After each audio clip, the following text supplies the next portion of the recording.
তোমরা কেমন আছো? আমি আবারও তোমাদের সাথে চলে আসলাম আরেকটি ক্লাস নিয়ে।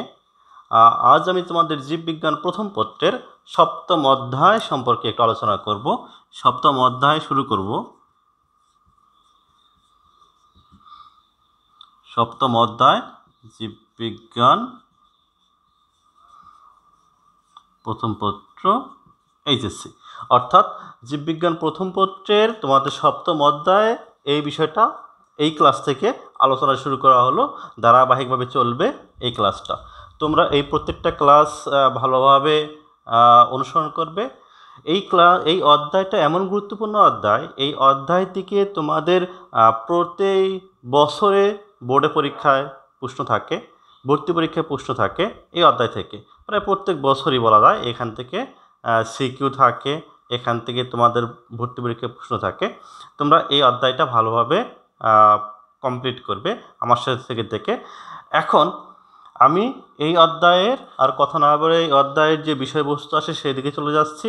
তার আগে তোমাদের কাছে একটা রিকোয়েস্ট, তোমরা যদি আমার এই চ্যানেলে নতুন হয়ে থাকো তাহলে যদি ক্লাস ভালো লেগে থাকে তাহলে সাবস্ক্রাইব করে রাখবে এবং বেল বাটনে ক্লিক করে রাখবে যাতে আমি কোনো নতুন কোনো ভিডিও দিলে তোমরা সেটা নোটিফিকেশন পেয়ে যাও। আর কমেন্ট এবং শেয়ার রাখবে। এখন এই অধ্যায়ের বিষয়বস্তু কি দেখো। এই অধ্যায় বা সপ্তম অধ্যায়ের বিষয়বস্তু হলো দুই ধরনের উদ্ভিদ। একটা হলো নগ্নবীজি, আরেকটা হলো আবৃতবীজি। এই দুটো গ্রুপ নিয়ে এই অধ্যায়টার আলোচনার বিষয়বস্তু। একটা হলো নগ্নবীজি উদ্ভিদের আলোচনার বিষয় আছে, আর একটা আছে আবৃতবীজি উদ্ভিদের আলোচনার বিষয়। আমরা যদি আসলে প্লান্ট জগৎটাকে যে দুটা ভাগে ভাগ করা যায় মেইনলি, একটা হলো ক্রিপ্টোগ্যামস এবং ফেনারোগ্যামস ইংলিশে বলা হয়, বাংলায় বলি পুষ্পক উদ্ভিদ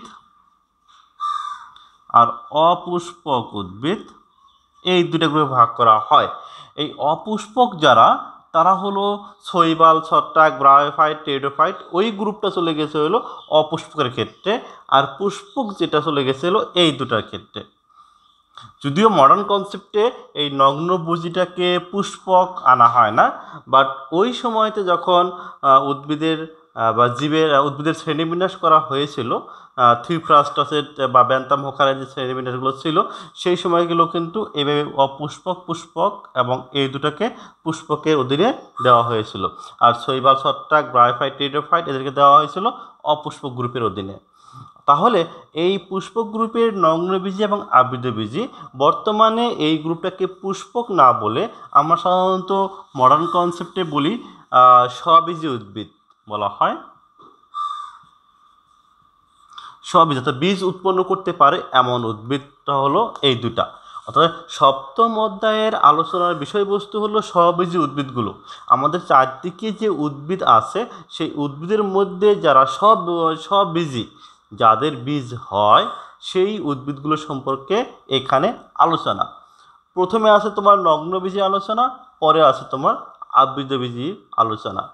এখন প্রথমে আমি এই নগ্নবীজি সম্পর্কে আলোচনা করি, তারপরে ধারাবাহিকভাবে আজ আমি সাধারণত নগ্নবীজি বৈশিষ্ট্যগুলো আলোচনা করব, নগ্নবীজি কী বা নগ্নবীজি বৈশিষ্ট্যগুলো আলোচনা করব। এখন নগ্নবীজি দেখো, এই যে নগ্নবীজি, এটা ইংলিশ নাম হলো জিমনোস্পার্ম।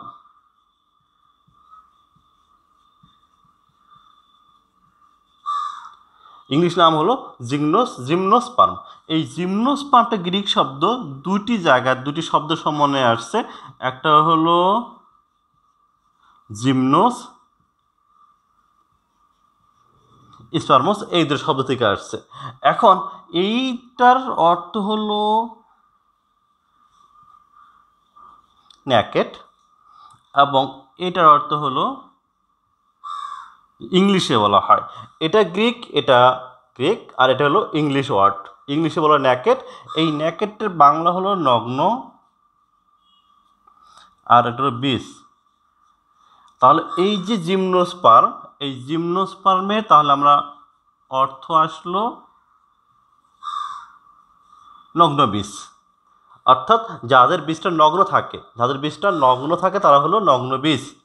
তাহলে যে উদ্ভিদগুলো নগ্ন বীজ তৈরি করতে পারে তারা হলো নগ্নবীজী উদ্ভিদ। তারা হলো কি নগ্নবীজী উদ্ভিদ বলা হয়। তাহলে তারা কেন নগ্ন বীজ, প্রথম একটা যে কেন এরা নগ্ন থাকে বীজগুলো। এখন দেখো আমরা যদি আম জাম কাঁঠাল এগুলো খাওয়ার পর আমরা বীজটা ভিতরে পাই। অর্থাৎ একটা আম যদি আমরা দেখি এইভাবে, এই একটা মনে করো আম, এটা আমের খোসা, এর আমের ফল, এর ভিতরে আছে হলো যে আমরা দেখি যে এইখানে আছে আমের আটি বলি যাকে আসলে বীজ। তাহলে খেয়াল করো আমার কিন্তু বাহির থেকে বীজটা দেখতে পাচ্ছি না। এদের বীজ দেখতে গেলে আমাকে এই ফল আবরণে যেটা সেটা সরাইতে হবে, আমার এই ফল ত্বকটা খাওয়া শেষ সরাইতে হবে, তারপর আমরা বীজটা পাবো। তাহলে এইটাই যেন আবৃত ঢাকা, ঠিক এরকম যদি থাকে চারদিকে কিছু নাই, শুধু এটা আছে, শুধু এটা মানে বীজটা আছে। একটা গাছের শুধু বীজ আর কিছু নাই, শুধু বীজ আছে। শুধু কি আছে? বীজ আছে। যদি শুধু বীজ থাকে তা যাকে বলা হয় নগ্ন বীজ, কারণ বীজটা নগ্ন, ঢাকা নাই, মানে ফাঁকা, কিছুতে আবৃত করা নেই, ঢেকে রাখা নেই, সরাসরি শুধু বীজটা আছে, তাকে বলা হয় নগ্ন বীজ। এখন কেন তাহলে নগ্ন বীজ থাকে? তাহলে আমাদেরকে তোমাদের নবম দশম শ্রেণীর একটা অধ্যায় যেতে হবে উদ্ভিদের প্রজননের। ওখানে আমরা জানি স্ত্রী স্তবকের একটা শব্দ আছে, গর্ভকেশর, 3টে অংশ আছে।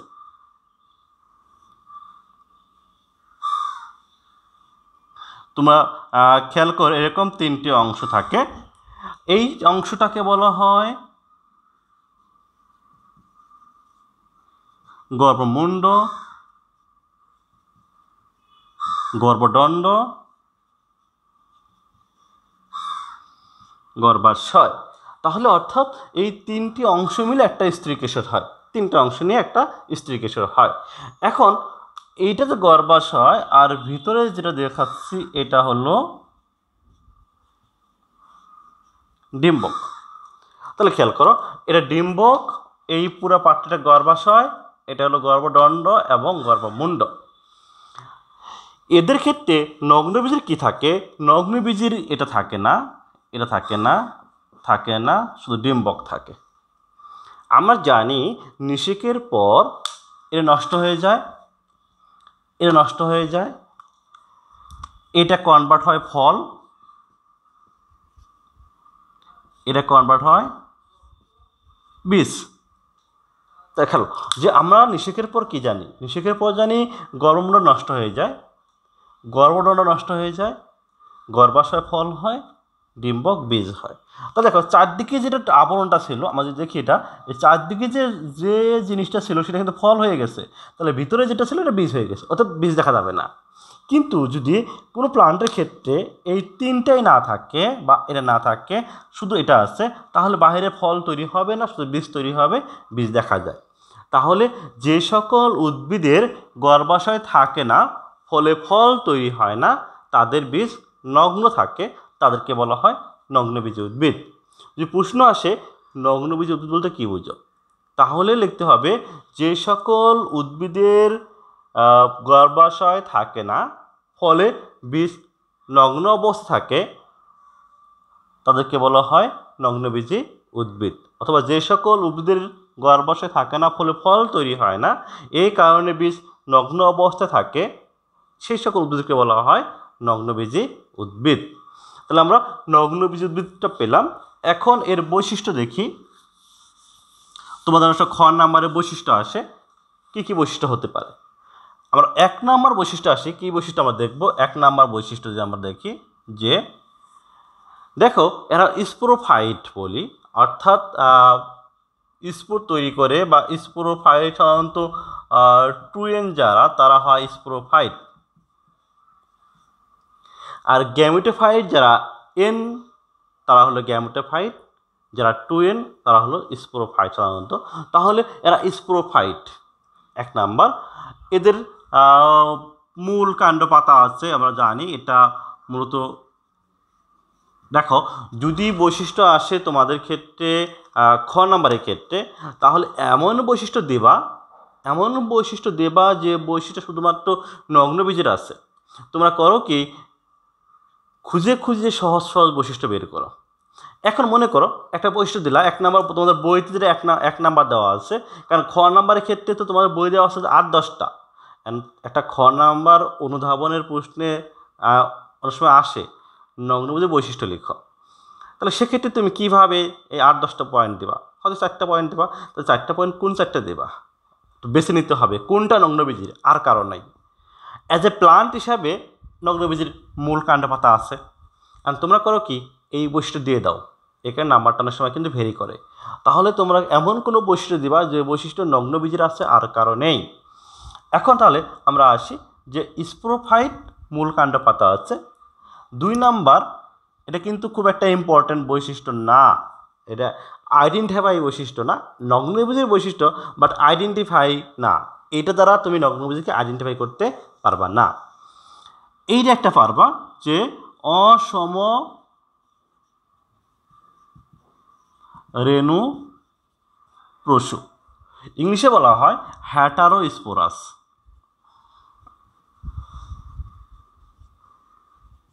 তুমি এইটা দিয়ে কিছুটা আইডেন্টিফাই করতে পারি।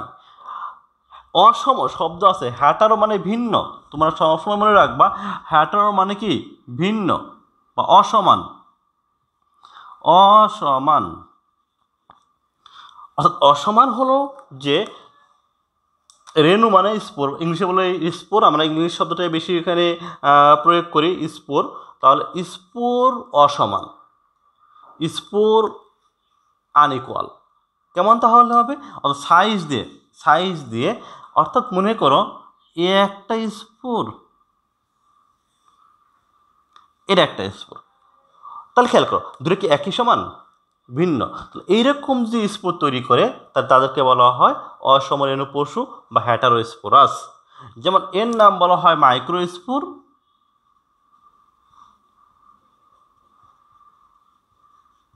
আর এর নাম বলা হয় মেগাস্পোর। তাহলে এর নাম মাইক্রোস্পোর, এর নাম হবে কি মেগাস্পোর।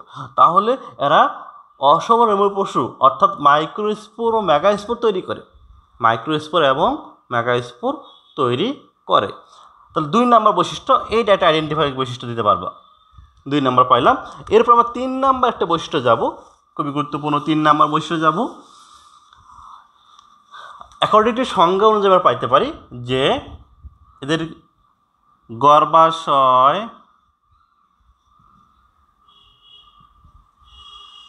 গর্ভমুণ্ড,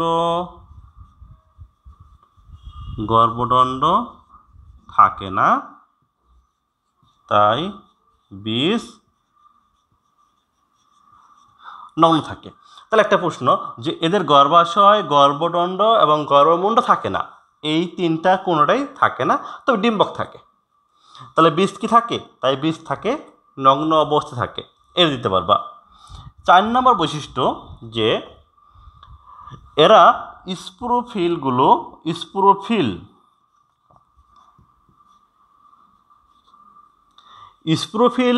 অর্থাৎ ফিল মানে আসলে পাতা, স্পোর মানে রেণু, অর্থাৎ এর বাংলা বলা হয় রেণুপত্র। দেখো বাংলা কি বলা হয়? রেণুপত্র। এই স্পোরোফিলগুলো এমনভাবে কম্প্যাক্ট থাকে, এমন কম্প্যাক্ট মানে এত ঘন থাকে, ঘন থেকে একটা মোচা আকৃতির গঠন তৈরি করে, তার নাম বলা হয় স্ট্রোবিলাস। কি তৈরি করে? বা কোণ তৈরি করে। তাহলে অর্থাৎ স্পোরোফিলগুলো ঘন সন্নিবিষ্ট হয়ে যে মোচা আকৃতি গঠন তৈরি করে তাকে বলা হয় স্ট্রোবিলাস বা কোণ তৈরি করে। স্পোরোফিল রেণুপত্র, তা স্পোর কিন্তু 2 ধরনের হয়। যদি মাইক্রোস্পোর তৈরি করে তাহলে মাইক্রোস্পোরোফিল, যদি মেগাস্পোর তৈরি করে তাহলে মেগাস্পোরোফিল। দুটো দেখো, একটা মাইক্রোস্পোর তৈরি করে মাইক্রোস্পোরোফিল, আর মেগাস্পোর তৈরি করলে হবে মেগাস্পোরোফিল। তো দুটো গঠন আমরা পাইলাম, এটা একটা দিতে পারি। এর 5 নম্বর বৈশিষ্ট্য হলো, তাহলে যেহেতু গর্ভাশয়, গর্ভদণ্ড নাই, তাহলে ডিম্বক থাকে কোথায়? ডিম্বক থাকে এই যে মেগাস্পোরোফিল বললাম, সেই মেগাস্পোরোফিলের কিনারা ঘেঁষে।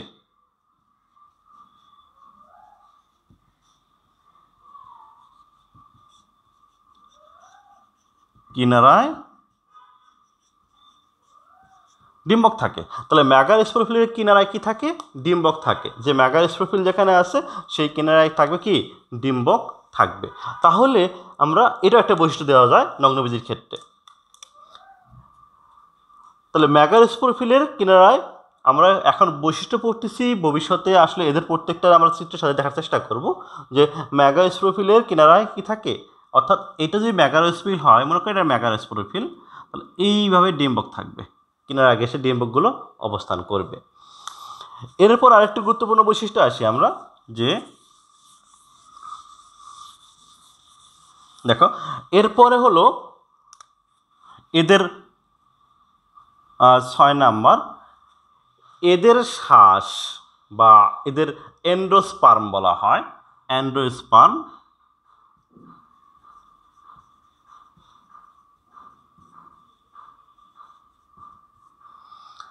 শ্বাস বলা হয়। এই যে এন্ডোস্পার্ম বা শ্বাস, এরা হলো হ্যাপ্লয়েড। খেয়াল করো, এরা হলো কিন্তু হ্যাপ্লয়েড। কারণ হলো নিষেকের পূর্বেই শ্বাস তৈরি হয়, অর্থাৎ এটার নিষেকের আগেই তৈরি হয়, এই কারণে এরা কি? হ্যাপ্লয়েড। তাহলে এন্ডোস্পার্ম বা শ্বাস বা শস্য বলানোর ক্ষেত্রে এটা হ্যাপ্লয়েড বাট সিঙ্গেল এন। এরপরে এদের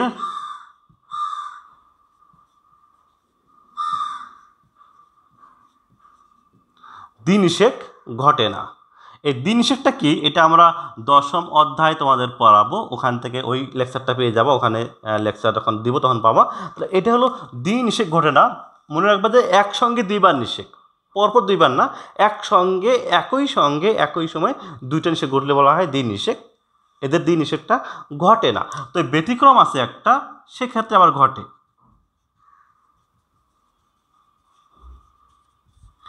ইফিডরা নামে একটা প্লান্ট আছে, এই ইফিডরাতে আবার দ্বিনিষেক ঘটে, আর কোনো নগ্নবীজি ক্ষেত্রে দ্বিনিষেক ঘটে না। আরেকটা বৈশিষ্ট্য আমরা আসবো এখান, যে এদের সাধারণত খেয়াল রাখো যে আমরা জানি জাইলেমের ক্ষেত্রে, জাইলেম যদি বলি, প্লান্টের জাইলেমে 4টা কোষ থাকে। একটা ট্রাকিড থাকে, বেসেল থাকে, জাইলেম প্যারেনকাইমা থাকে,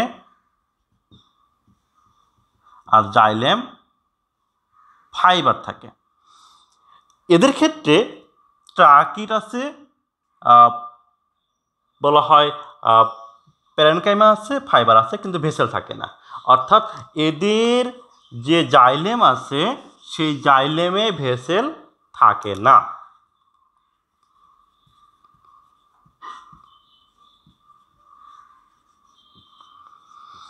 জাইলেমে কোনো ভেসেল থাকবে না। এরপরে বৈশিষ্ট্য হলো যে, তবে ব্যতিক্রম আছে, নিটামের ক্ষেত্রে আবার ভেসেল থাকে। এ হলো ব্যতিক্রম। নিটামের ক্ষেত্রে আবার কি থাকে? নিটামের ক্ষেত্রে ভেসেল থাকে। এরপরে কিছু বৈশিষ্ট্য আছে, সেটা হলো অ্যাজ ইউজুয়াল কিছু বৈশিষ্ট্য আছে, যে যেমন এরা সকলেই বায়ুপরাগী ফুল। খেয়াল রাখো, এরা সকলে বায়ুপরাগী। তারপর এদের আর্কিগোনিয়াম সৃষ্টি হয়।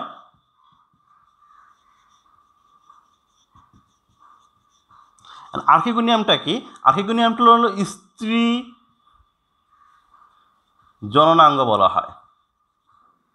স্ত্রী জননাঙ্গ বলা হয়। নিম্ন শ্রেণীর যে প্লান্টগুলো আছে এদের জননাঙ্গ বলা হয় আর্কিগোনিয়াম। নিম্ন শ্রেণীর plant, not higher plant. Lower plant যারা আছে ওদের যে জননাঙ্গ তাকে বলা হয় আর্কিগোনিয়াম। লাস্ট বৈশিষ্ট্য, ওদের লিপ স্কার থাকে। লিপ স্কার থাকে। আর লিপ স্কার মানে তোমরা একটা এখন উদাহরণ দিই আমি, তোমরা যদি সুপারি গাছ দেখো, তোমরা যদি নারকেল গাছ দেখবো কাণ্ডটা কিন্তু আম জাম কাঁঠালের কাণ্ডের মতো না। অর্থাৎ ওদের কাণ্ডটা হলো পাতা আটকে ছিল, এই পাতাটা পড়ে গেছে, এই পড়ে যে দাগটা ওদের আছে এটাকে বলা হয় লিপ স্কার। যে পাতা পড়ে গেছে বা পাতা পড়ে যে দাগটা কিন্তু এখনও আছে, এটা বলা হয় লিপ স্কার। তাহলে এই হলো মোটামুটি তোমাদের অনেকগুলো, তার মধ্যে তোমরা কোনটা কোনটা যে খ নাম্বার আসে যে 4টা বাছাই করতে হবে, তখন কোনটা কোনটা দিবা। এটা একটা প্রশ্ন যে আমরা আসলে কোন চারটা দেবো। এখানে তো আমি এগারোটা বৈশিষ্ট্য আমি লিখলাম, তো তোমরা কোনটা 11টা 12টা দেখলাম, কোনটা দেবো? হ্যাঁ, একটা হলো প্রথমে দেবা হলো অসম, এই বৈশিষ্ট্য দেবা। তারপরে দ্বিনিষেক ঘটে না, শ্বাস হ্যাপ্লয়েড, এই বৈশিষ্ট্য দিবা। তারপরে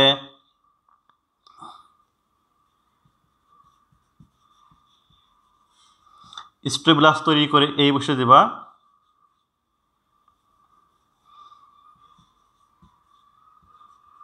বীজ নগ্ন থাকে কেন, এই বৈশিষ্ট্য দিবা। মূলত এই চারটে বৈশিষ্ট্য দিলে আর একটা বৈশিষ্ট্য ব্যবহার করতে পারো, যে ভেসেলের বৈশিষ্ট্যটা। তাহলে এই চারটে বৈশিষ্ট্য তোমার অবশ্যই খ নাম্বার জানো। এটা হলো এইগুলো হলো নগ্ন বীজের আইডেন্টিফাই বৈশিষ্ট্য। এগুলো অন্য কোনো প্লান্টে পাবা না, অন্য কোনো প্লান্টে নাই, শুধু নগ্ন বীজের ক্ষেত্রে এই প্লান্টগুলো বৈশিষ্ট্যগুলো পাবা, যার কারণে এগুলো হলো নগ্ন বীজের আইডেন্টিফাই বৈশিষ্ট্য। তাহলে আজ আমি নগ্ন বীজের বৈশিষ্ট্যগুলো আলোচনা করলাম। আগামী দিন নগ্ন বীজের ইতিহাস, বিস্তৃতি, কোথা হতে পাওয়া যায়, এদের নিয়ে আলোচনা করব। এবং পরবর্তী ক্লাসে নগ্ন বীজের একটা তোমাদের বইতে উদাহরণ দেওয়া আছে সাইকাস, তার লাইফ সাইকেল নিয়ে আলোচনা করব। তোমরা এই পর্যন্ত এই বৈশিষ্ট্যগুলো কমপ্লিট করো। আর পরবর্তীতে আমি কিন্তু মাঝে মধ্যে তোমাদের আমার একটা ভিডিও ডিসক্রিপশন লিঙ্ক দেওয়া দেবো, সেখানে তোমাদের এই আলোচনার ভিত্তিতে কিছু সাপ্তাহিক পরীক্ষার ব্যবস্থা থাকবে। তোমরা যদি ভালো করতে চাও তাহলে এই যে আমি ক্লাসগুলো নিচ্ছি, এই প্রত্যেকটা ক্লাসের বিপরীতে হয়তোবা একটা শর্ট পরীক্ষা থাকবে। তোমরা আমার ভিডিও ডিসক্রিপশনে একটা লিঙ্ক দিয়ে দেবো, সেই লিঙ্ক থেকে তোমরা সেই পরীক্ষাগুলো দিতে পারবা। সেই লিঙ্কে প্রবেশ করে তোমরা কিন্তু পরীক্ষাগুলো দিতে পারবা। নিজের প্র্যাকটিস হবে, ভর্তি পরীক্ষার জন্য প্রস্তুতি হবে, তোমাদের জন্য উপকার। এই যে এখন করোনার ক্ষেত্রে তোমরা একাডেমিক্যালি কলেজে যেতে পারতেছো না, তোমরা নিজেদেরকে প্রস্তুত করে রাখার জন্য নিজেদেরকে ভর্তি পরীক্ষাতে তোমাদের হতে হবে। ভর্তি পরীক্ষা কিন্তু তোমাকে ইজিলি ভর্তি নিয়ে নেবে না, যে তোমাকে হয়তো পাস ক্ষেত্রে এখানে তোমাকে অ্যাসাইনমেন্ট দিয়ে পরীক্ষা নিয়ে বা বিকল্পভাবে মূল্যায়ন করে তোমাকে পাস করে দেবে, বাট ভর্তি পরীক্ষা তোমাকে দিয়েই ভর্তি হতে হবে। যার কারণে তোমাকে নিজেকে প্রস্তুত রাখার জন্য তুমি এখানে করতে পারো। আর আমি এই যে ক্লাসগুলো দিলাম, এই ক্লাসটা তোমাদের যদি ভালো লাগে কমেন্ট করবা। যদি তোমরা পরীক্ষা দিতে আগ্রহী থাকো, যে হ্যাঁ, তবে সেই পরীক্ষাগুলো কী হবে, পরীক্ষা সম্পর্কে আমি বলে নেই। পরীক্ষাগুলো তোমরা মোটামুটি বলা যায় 10 থেকে 12টা পরীক্ষা আমি ফ্রি নেবো, একদম ফ্রি থাকবে। তারপর হয়তো বা কিছু ফি অ্যাড হতে পারে তোমাদের, যদি দেখি আমি তোমাদের থাকে বেশি আগ্রহ বেশি থাকে, তাহলে পরীক্ষার একটা কিছু ফি অ্যাড হতে পারে। এটা তবে খুবই নগণ্য, খুবই খুবই খুবই নগণ্য হতে পারে। হয়তো বা দেখা যায় যে মাসিক 4টা পরীক্ষা হতে পারে, প্রত্যেক শুক্রবারে পরীক্ষা নেওয়ার প্ল্যান আছে। যদি 4টা পরীক্ষা হয় তাহলে হয়তো দেখা যাবে যে পার পরীক্ষায় 10-20 টাকা এরকম করে হয়তো হতে পারে। তাহলে এই হলো তোমাদের আজকের আলোচনার বিষয়বস্তু। তোমরা যদি ক্লাসটা ভালো লেগে থাকে আমার এই চ্যানেলকে সাবস্ক্রাইব করবে, কমেন্ট করবে, শেয়ার করে রেখে দেবে, লাইক করবে। আজ এ পর্যন্তই। আল্লাহ হাফেজ।